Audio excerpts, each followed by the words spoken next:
খবরের প্রথমেই দেখে নেব আজকের সংবাদ শিরোনাম। যুবসাথী প্রকল্পে একসঙ্গে মিলবে ৬,০০০ টাকা। কারা কারা পাবেন এই টাকা? শর্ত বেঁধে দিল রাজ্য। দলের সেকেন্ড ইন কমান্ড থেকে বিচ্ছেদ, কেন তৃণমূল ছেড়েছিলেন মুকুল রায়? আজ জানুন নেপথ্যের কাহিনী। সুখবর, দেশব্যাপী দাম কমবে রান্নার তেলের। কারণ কি, কবে থেকে, জানুন বিস্তারিত। ঝাঁটা হাতে কাঁথি দক্ষিণের বিজেপি বিধায়ককে তাড়া মহিলাদের। জনতার ক্ষোভ, কটাক্ষ তৃণমূলের।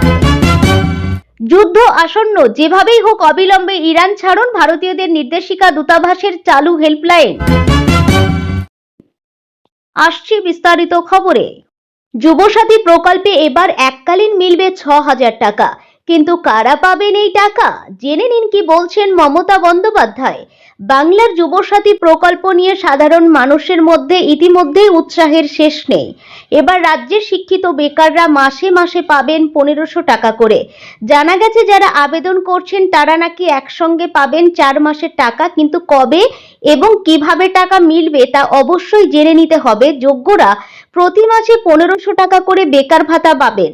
বছরে মোট ১৮,০০০ টাকা এবং সর্বোচ্চ ৫ বছর পর্যন্ত এই সুবিধা পাওয়া যেতে পারে, যার মোট অঙ্ক দাঁড়ায় ৯০,০০০ টাকা।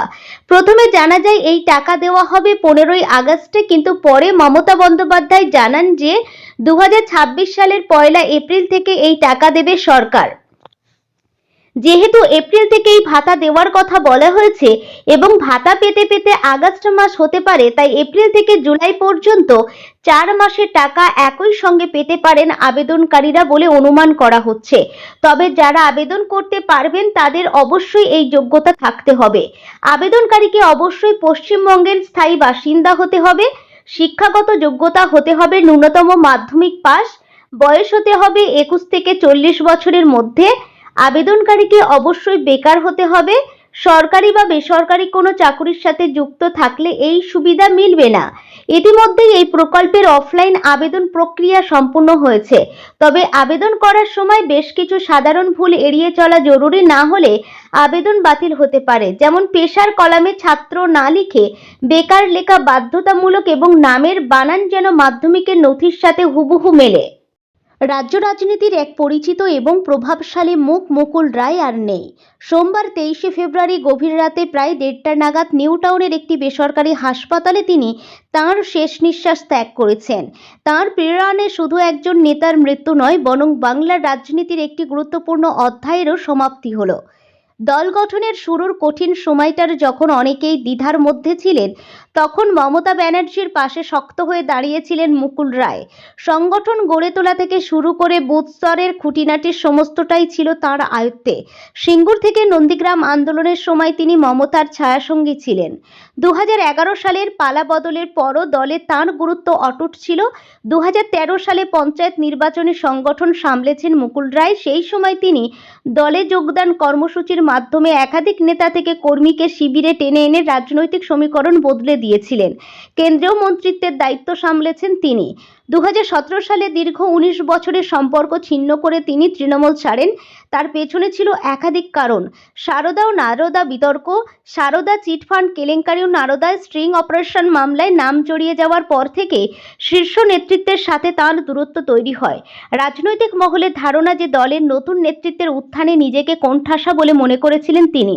সেকেন্ড ইন কমান্ড হিসাবে তাঁর প্রভাব কমছে, এরকম বার্তাও চারিদিকে ছড়িয়ে পড়ে। রাজ্যসভা ছাড়ার সময় তিনি ইঙ্গিত দিয়েছিলেন যে দলের মধ্যে আর স্পষ্ট নীতি নেই এবং তিনি আর স্বচ্ছন্দ নন। পরবর্তীতে তিনি ভারতীয় জনতা পার্টিতে যোগদান করেন এবং তৃণমূলকে পারিবারিক দল বলেও কটাক্ষ করেন। ২০১৭ সালে বিজেপিতে যোগ দিয়ে রাজ্যে সংগঠন মজবুত করতেও ভূমিকা নিয়েছিলেন তিনি। তার নেতৃত্বে এবং সংগঠনের জোরে ২০১৯ সালে লোকসভা নির্বাচনে বাংলায় বিজেপির রেকর্ড ১৯টি আসন পেয়েছিল, যা রাজ্যের রাজনীতিতে এক বড় পরিবর্তনের ইঙ্গিত দিয়েছিল। ২০২১ সালে কৃষ্ণনগর উত্তর কেন্দ্র থেকে বিজেপির প্রার্থী হয়ে বিধায়ক নির্বাচিত হন তিনি।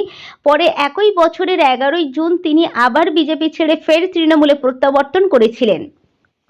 কিন্তু বিধায়ক পদ থেকে ইস্তফা দেননি। এর ফলে দল বদল করলেও খাতায় কলমে তিনি বিজেপি বিধায়ক হিসাবেই থেকে গিয়েছিলেন। যখন তিনি তৃণমূল ছেড়ে যোগ দেন, বিজেপিতে যোগদান করেছিলেন, তখন রাজনীতির মোড় ঘুরে যায়। তার নেতৃত্ব এবং সংগঠনের জোরেই 2019 সালে লোকসভা নির্বাচনে বাংলায় বিজেপি রেকর্ড 19টি আসন পেয়েছিল, যা রাজ্যের রাজনীতিতে এক বড় পরিবর্তনের ইঙ্গিত দিয়েছিল। জীবনের শেষ পর্বে আসে সক্রিয় রাজনীতি থেকে অনেকটাই দূরে সরে গিয়েছিলেন তিনি, কিন্তু রাজনৈতিক প্রভাব এবং সংগঠনের স্মৃতি তাকে শেষ দিন পর্যন্ত ঘিরেছিল।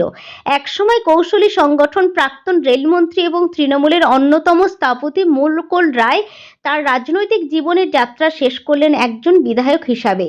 মধ্যপ্রাচ্যে যুদ্ধের মেঘ, পরিস্থিতি যেদিকে এগোচ্ছে তাতে আশঙ্কা করা হচ্ছে শীঘ্রই ইরানে হামলা চালাতে পারে আমেরিকা।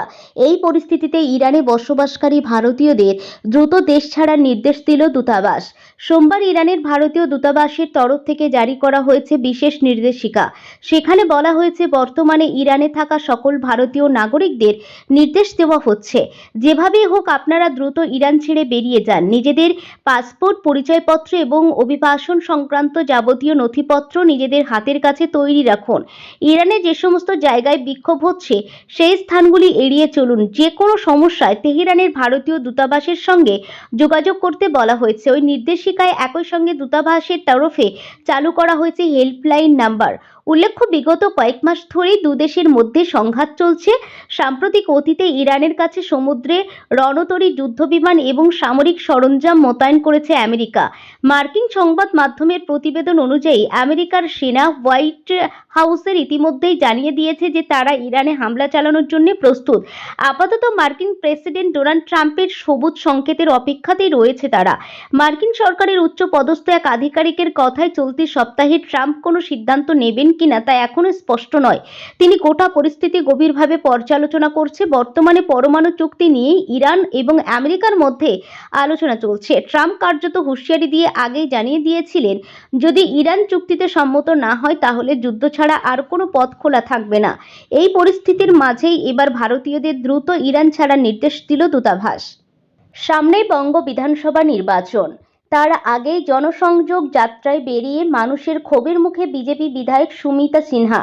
কাঁথি দক্ষিণের বিজেপি বিধায়ক তিনি। আজ সকালে কাঁথি 3 নম্বর ব্লকের ভাজা চাউলি গ্রাম পঞ্চায়েতের ডুমুরবেড়িয়া গ্রামে নেতাকর্মীদের নিয়ে বাইক মিছিল করেন বিজেপি বিধায়ক। অভিযোগ, সেই সময় তাকে বিক্ষোভ দেখান স্থানীয় মহিলারা, এমনকি ঝাঁটা হাতে তেড়ে যান বলেও অভিযোগ। জানিয়ে শুরু হয়েছে জোর রাজনৈতিক তরজা। ঘটনায় শাসক দলের দিকেই অভিযোগ তুলেছেন সুমিতা সিনহা। তার অভিযোগ, পরিকল্পনা করে স্থানীয় মহিলাদের দাঁড় করিয়ে এই ঘটনা ঘটানো হয়েছে। যদিও এই প্রসঙ্গে কাঁথি সাংগঠনিক জেলা তৃণমূলের চেয়ারম্যান তরুণ মাইতি বলেন, দীর্ঘদিন এলাকার সঙ্গে যুক্ত নন বিধায়ক, এটা সাধারণ মানুষের ক্ষোভ। বঙ্গে সংগঠন এখনো যথেষ্ট দুর্বল, বিশেষত তৃণমূল স্তরে জনসংযোগ থেকে এখনো শতহস্ত দূরে গেরুয়া ব্রিগেড। ভোটের মুখে দুর্বলতা ঢাকতে এবং জনসংযোগ বৃদ্ধি করতে একাধিক নয়া কর্মসূচি নিয়েছে বঙ্গ বিজেপি নেতৃত্ব। মানুষের সমর্থন আদায়ে গৃহ সংকল্প অভিযান শুরু হয়েছে। এদিন সেই কর্মসূচি করতেই ডুমুরবেড়িয়া গ্রামে যান কাঁথি দক্ষিণের বিজেপি বিধায়ক সুমিতা সিনহা। সেই সময় গ্রামের মানুষজন তাকে ঝাঁটা দেখান বলে অভিযোগ। জানিয়ে তীব্র উত্তেজনা ছড়িয়ে পড়ে। দ্রুত এলাকা ছাড়তে বাধ্য হন বিজেপি বিধায়ক। ঘটনা প্রসঙ্গে তার দাবি, শান্তিপূর্ণভাবেই আমরা বাইকে করে ঘুরছিলাম। সেই সময় অন্তত 30 জন সংখ্যালঘু মহিলা বিক্ষোভ দেখান। বিধায়কের কথায়, পরিকল্পনা করে আগে থেকে ওই মহিলাদের এনে রাখা হয়েছিল। এর পেছনে শাসক দল তৃণমূল আছে বলেও দাবি সুমিতা সিনহার। যদিও জমে থাকা ক্ষোভ থেকে সাধারণ মানুষ এই বিক্ষোভ দেখিয়েছে বলে দাবি তৃণমূলের। তরুণ মাইতি বলেন, ওনাকে বিধানসভা এলাকায় দেখা যায় না, মানুষের ক্ষোভ তো হবেই, সেই কারণেই এই ঘটনা। তার কথায়, কেন মানুষ বিক্ষোভ দেখাচ্ছে সেই কারণ না খুঁজে সাম্প্রদায়িক তাস খেলছেন বিধায়ক। এর জবাব আগামী নির্বাচনে মানুষ দেবে বলেও হুঁশিয়ারি তৃণমূল নেতা। বাজারে রান্নার তেলের দাম দিন দিন বাড়তে থাকার কারণে অবশেষে স্বস্তির বার্তা দিল কেন্দ্র সরকার। ক্রুড ভোজ্য তেলের উপর আমদানি শুল্ক কমিয়ে 20% থেকে 10% করা হয়েছে। 31শে মে থেকে নতুন এই সিদ্ধান্তটি সারা দেশে কার্যকর হবে। ইতিমধ্যেই সরকারি বিজ্ঞপ্তি জারি হয়ে গিয়েছে। ভারত প্রায় 70% ভোজ্য তেলের চাহিদা আমদানির মাধ্যমে পূরণ করে। দেশীয় তেলবীজ উৎপাদন কম হওয়ার কারণে মূলত বিদেশের উপরেই নির্ভর করতে হয়। এতদিন ক্রুড সয়াবিন তেল, পাম তেল এবং সূর্যমুখী তেলের উপর প্রায় 27.5% করের বোঝা ছিল, কিন্তু এখন তা কমে দাঁড়াবে 16.5%। এর ফলে আগামী দিনে বাজারে তেলের দাম কিছুটা হলেও কমার সম্ভাবনা রয়েছে। প্রধান মালয়েশিয়া, ইন্দোনেশিয়া এবং থাইল্যান্ড থেকে ভারত পাম তেল আমদানি করে, আর সূর্যমুখী তেল আসে আর্জেন্টিনা, ব্রাজিল, রাশিয়া এবং ইউক্রেন থেকে। গত বছরের সেপ্টেম্বর মাসে শুল্ক বাড়ানোর পর থেকে দাম খুব তাড়াতাড়ি বেড়েছিল। শিল্প মহলের মতে নতুন এই শুল্ক কমানোর সিদ্ধান্তের কারণে সেই চাপ অনেকটাই কমে যাবে। দামের বাস্তব প্রভাব খতিয়ে দেখার জন্য ভোক্তা বিষয়ক মন্ত্রক বিভিন্ন রাজ্যে নজরদারি শুরু করেছে। অন্ধ্রপ্রদেশ, গুজরাট, মহারাষ্ট্র এবং মধ্যপ্রদেশে সবচেয়ে বেশি রিফাইনারি থাকার কারণে সেখানে বিশেষ পরিদর্শন চলছে। প্যাকেটজাত সূর্যমুখী এবং সয়াবিন তেলের এমআরপি ও ডিস্ট্রিবিউটর দামের পরিবর্তনও খতিয়ে দেখা হচ্ছে। অনেক সংস্থা ইতিমধ্যেই দাম কমিয়ে দিয়েছে।